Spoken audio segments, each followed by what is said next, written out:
Hello my dear students, I hope all of you are fine. আজকে আমরা start করব বর্ণ ধ থেকে, ঠিক আছে? ব্যঞ্জন বর্ণ ধ থেকে আমরা আজকে স্টার্ট করব।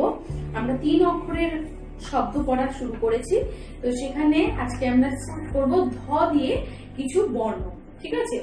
তো সবাই বেঙ্গলি বুক খোলো, বেঙ্গলি বুকের পেজ নাম্বার 39, বেঙ্গলি বুকের পেজ নাম্বার 39।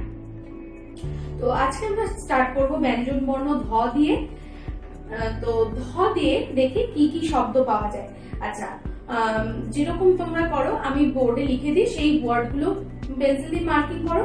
আজকেও ঠিক একই রকম ভাবে আমি ওয়ার্ডগুলো বোর্ডে লিখে দেবো, তোমরা পেন্সিল দিয়ে মার্কিং করবে বইতে। আর অবশ্যই এগুলো কিন্তু মুখস্থ করতে হবে। আচ্ছা দেখো, প্রথম বর্ণ তাহলে আজকে আমরা স্টার্ট করছি ধ দিয়ে। ধ ধ দিয়ে দেখো কি শব্দ হয়। একটা হচ্ছে ধকল, ধ ক ল, ধকল। আর একটা হচ্ছে ধবল, ধ ব ল। দুটো শব্দই কিন্তু আন্ডারলাইন করতে হবে, ধকল আর ধবল। ধকল মানে হচ্ছে খুব পরিশ্রম হয়ে যাওয়া, মানে যখন খুব পরিশ্রম হয়ে যায় তখন সেটাকে আমরা অনেকেই বলে ধকল, ধকল হয়ে গেছে মানে পরিশ্রম হয়ে গেছে, ঠিক আছে? তাহলে ধকল মানে পরিশ্রম। তাহলে আর ধকল বানান কি? ধ ক ল, ধকল। আর ধবল মানে হচ্ছে সাদা, সাদা রঙের আরেকটা নাম হচ্ছে ধবল, ধ ব ল, ঠিক আছে? তাহলে ধ দিয়ে দুটো শব্দ পাচ্ছি আমরা, একটা ধকল আর একটা হচ্ছে ধবল, ঠিক আছে? আচ্ছা, এরপরে চলে আসো পরের পেজে, পেজ নাম্বার 40, পেজ নাম্বার 40। আচ্ছা, আগেরটা ছিল হচ্ছে পেজ নাম্বার 39, ঠিক আছে? বেঙ্গলি বুকের পেজ নাম্বার 39। আচ্ছা, এবার খুলবে হচ্ছে নেক্সট পেজ, পেজ নাম্বার 40, বাংলায় আমরা বলি 40, ঠিক আছে? ধয়ের পরের বর্ণ আমরা কি কি জানো? ধয়ের পরের বর্ণ দন্তের ন, তাই তো? আচ্ছা, দন্তের ন দিয়ে একটা শব্দ আছে, সেটাই পড়বো, নকল। দন্তের ন ক ল, নকল। নকল মানে ডুপ্লিকেট, যেটা আসল নয় সেটাই হচ্ছে নকল। তাহলে দন্তের ন দিয়ে একটা শব্দ, সেটা হচ্ছে নকল। দন্তের ন ক ল, নকল, ঠিক আছে? আচ্ছা, ধকল বানান দেখো আর নকল বানান দেখো, দেখো অনেকটাই কিন্তু সেম, তাই না? ক আর ল, এখানেও ক ল আছে স্পেলিং এ, এখানেও ক ল আছে, শুধু ধকলে হচ্ছে ধ আছে আর নকলে ন আছে, তাই না? Very easy. আচ্ছা, এরপরে চলে আসো দন্তের নর পরের বর্ণ হচ্ছে প। দন্তের নর নিচে দেখো লেখা আছে নীল কালি দিয়ে প। পতে একটা শব্দ আছে, সেটা হচ্ছে পটল। পটল হচ্ছে একটা ভেজিটেবল, পটল, প ট ল, পটল, ঠিক আছে? তাহলে প দিয়ে একটা শব্দ পাচ্ছি, সেটা হচ্ছে পটল, প ট ল, পটল। প এর পরের বর্ণ হচ্ছে ফ। ফ, ফ দিয়ে একটা শব্দ পাবো এখানে, ফসল, ফ দন্তেশ ল, ফসল। ফসল মানে কি বলো? যেটা মাঠে চাষ করা হয়, ঠিক আছে? যেটা কাল্টিভেট করা হয়, সেটা ফ্রুটস হতে পারে, কোনো ভেজিটেবলস হতে পারে, তো সেটাকে বলে ফসল। দেখো এখানে একটা ছবিও দেওয়া আছে বইতে, এই যে, ঠিক আছে? এটাকে বলছে একসাথে ফসল, ঠিক আছে? ফসল বানান ফ দন্তেশ ল, ফসল। আচ্ছা, তারপরে ফ এর পরের বর্ণ হচ্ছে ব। ফ এর পরের বর্ণ ব। ব দিয়ে দুটো শব্দ আছে, একটা হচ্ছে বসন, ব দন্তেশ দন্তের ন, বসন। আর একটা হচ্ছে বদন, ব দ দন্তের ন, বদন, ঠিক আছে? এই দুটো শব্দ পাচ্ছি ব দিয়ে, বসন আর বদন। বসন বানান কি? ব দন্তেশ দন্তের ন, বসন। আর বদন বানান ব দ দন্তের ন। আচ্ছা, বসন মানে হচ্ছে পোশাক, আমরা যেটা পরি সেটাই হচ্ছে বসন। আর বদন মানে মুখ, ঠিক আছে? আমাদের যে ফেস, যেটাকে বাংলায় আমরা মুখ বলি, এর আরেকটা নাম হচ্ছে বদন, ব দ দন্তের ন, বদন। আচ্ছা, এবার যাব হচ্ছে নেক্সট পেজে, পেজ নাম্বার 41, পেজ নাম্বার 41। এখানে দেখো বয়ের পরে এই বর্ণই আছে হচ্ছে ভ, তাই তো? আমরাও তাই জানি, বয়ের পরের বর্ণ ভ। তাহলে এবার আমরা যে ওয়ার্ড গুলো দেখবো সেগুলো হচ্ছে ভ দিয়ে শুরু হবে। আমরা এবার যে ওয়ার্ড গুলো পাবো সেটা ভ দিয়ে শুরু হবে। সেটা হচ্ছে একটাই শব্দ আছে, সেটা হচ্ছে ভবন। ভ ব দন্তের ন, ভবন। ভবন মানে বড় বাড়ি, ঠিক আছে? ভবন মানে বড় বাড়ি। ভ ব দন্তের ন, ভবন, ঠিক আছে? ভ ব দন্তের ন, ভবন। আচ্ছা, ভয়ের পরের বর্ণ হচ্ছে ম। ভয়ের পরের বর্ণ ম। আচ্ছা, যে কটা শব্দ লিখেছি প্রত্যেকটা কিন্তু মার্কিং করতে হবে, ঠিক আছে? প্রত্যেকটা শব্দ মার্কিং করতে হবে। ভয়ের পরের বর্ণ ম। ম দিয়ে একটাই শব্দ পড়বো এখান থেকে, সেটা হচ্ছে মতন। মতন, ম ত দন্তে ন। মতন মানে কি? সে অনেকটা আমার মতন, মানে কি আমার আর ওর মধ্যে সিমিলারিটি আছে, মিল আছে। সে অনেকটা আমার মতন, তাই তো? তো এই মতন মানে হচ্ছে এই যে একই, তা সে আর আমি অনেকটা একই, এটাকেই বলছে মতন, ঠিক আছে? ম ত দন্তের ন, মতন। আচ্ছা, উপরের দিকটা আমি একটু মুছে দিচ্ছি।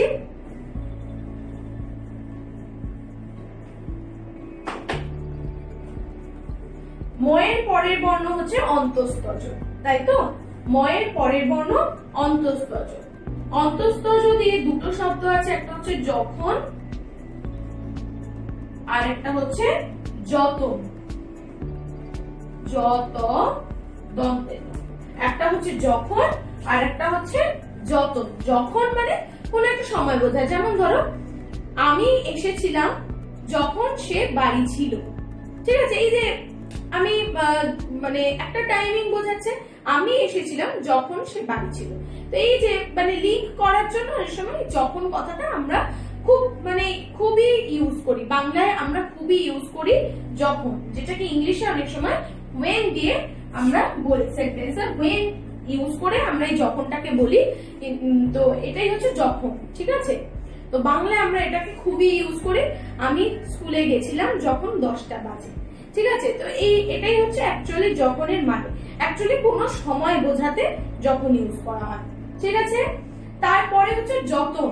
যতন মানে কি বলতো? টেক কেয়ার করা, যত্ন করা। যত্ন করাকে আগে বলা হতো যতন, ঠিক আছে? একটু আগেকার দিনের মানুষ যত্নকে যতন বলতো, ঠিক আছে? তাহলে যখন বানানো হচ্ছে জ খ দন্তের ন, যখন। আর ক্ষণ মানে হচ্ছে, এই ক্ষণ শব্দটার মানে হচ্ছে সময়, ঠিক আছে? ক্ষণ শব্দটার মানে যখন, মানে ক্ষণ শব্দটার মানে হচ্ছে সময়, ঠিক আছে? ক্ষণ শব্দের মানে সময়, আর যখন মানে যে সময়, ঠিক আছে? যখন মানে যে সময়। আর যখন বানান তাহলে হচ্ছে জ খ দন্তের ন, যখন। আর যতন বানান হচ্ছে জ ত দন্তের ন, যতন। আচ্ছা, তারপরেরটা আমি ইরেজ করছি। দেখো, জয়ের পরের বর্ণ হচ্ছে র, বয়শূন্য র। র দিয়ে আমরা একটাই শব্দ পড়বো, সেটা হচ্ছে রতন। র ত দন্তের ন, রতন। র দিয়ে একটাই শব্দ পড়বো, সেটা হচ্ছে রতন। র ত দন্তের ন, রতন মানে হচ্ছে রত্ন, ঠিক আছে? রত্ন, জুয়েলস, ঠিক আছে? রতন মানে হচ্ছে রত্ন, ঠিক আছে? আচ্ছা, মানে খুব দামি বস্তু, ঠিক আছে? সেটাকে বলে রত্ন। আচ্ছা, এরপরে চলে যাও নেক্সট পেজে, পেজ নাম্বার 42। Page number 42। রয়ের পরের বর্ণ চলে আসছে তালব বস। তালব বস, তালব বস দিয়ে একটাই শব্দ আছে, সেটা হচ্ছে শশক। কেউ জানো শশক মানে কি? কেউ কি জানো শশক মানে কি? আমি বলছি, শশক মানে খরগোশ, ঠিক আছে? শশকের আরেকটা মানে হচ্ছে খরগোশ। এবার তো ইজিলি বুঝতে পারছো শশক মানে কি। ভেরি ইজি স্পেলিং, তালব বস ক, ঠিক আছে? তালব বস ক, শশক। আচ্ছা, পেট কাটা মূর্ধন্য ষ দিয়ে যে স্পেলিংটা আছে ওটা আমরা পড়বো না, তাই আমরা চলে যাব হচ্ছে দন্তের শকে, ঠিক আছে? দন্তের শ। আচ্ছা, সব ওয়ার্ড গুলো কিন্তু মার্কিং করবে বইতে পেন্সিল দিয়ে। আচ্ছা, দন্তের শতে চলে আসো। দন্তের শতে দুটো শব্দ আছে, একটা হচ্ছে সবল, দন্তের স ব ল, সবল, আর একটা হচ্ছে সকল, দন্তে স ক ল, সকল। ঠিক আছে, দুটো শব্দ আছে, সবল আর সকল। সবল মানে হচ্ছে কি বলবো, খুব স্বাস্থ্যবান, হেলদি। ঠিক আছে, এই যে দেখো একটা ছেলের ছবি দিয়েছে, দেখেছো? সবল মানে খুব হেলদি। ঠিক আছে, ফিগারটা দেখেছো কি হেলদি, দেখেছো? তো এটাকে বলে সবল। ঠিক আছে, সবল মানে খুব হেলদি, স্বাস্থ্যবান। ঠিক আছে, সবল বানান হচ্ছে দন্তে স ব ল, সবল। ঠিক আছে, দন্তে স ব ল, সবল। আর সকল বানান দন্তে স ক ল, সকল। সকল মানে সবাই একসাথে, সকলে। ঠিক আছে, সকলে মানে অনেক মানুষ একসাথে। ঠিক আছে, সেটার মানে হচ্ছে সকল। সকলকে মানে সবাইকে যখন একসাথে বোঝায়, অনেক মানুষকে যখন একসাথে বোঝায়, তখন বলা হয় সকল। ঠিক আছে, এরপরে যখন বড় হয়ে আরো সেন্টেন্স পড়বে, বেঙ্গলি যখন গল্প পড়বে, আরো সেন্টেন্সেস পড়বে, ঠিক আছে, তখন বা কোনো কবিতা পড়বে, তখন দেখবে সকল শব্দটা সেখানে পাবে। ঠিক আছে, তাহলে সকল মানে হচ্ছে সকল বানান হচ্ছে দন্তে স ক ল, সকল। ঠিক আছে, তাহলে সবল বানান দন্তে স ব ল, সবল। আর সকল বানান দন্তে স ক ল, সকল। আচ্ছা, দন্তেশ্বর পরে এটাই হচ্ছে লাস্ট বর্ণ, লাস্ট ব্যঞ্জন বর্ণ, যেটা দিয়ে শব্দ পাচ্ছি আমরা। একটা হচ্ছে হংস, হ দিয়ে শুরু হচ্ছে এগুলো, হংস। আর একটা হচ্ছে হজম। আচ্ছা, তো দন্তেশ্বর পরে আর একটাই বর্ণ আছে, সেটা হচ্ছে হ। সেই হ দিয়ে আমরা কিছু শব্দ পাবো এবার।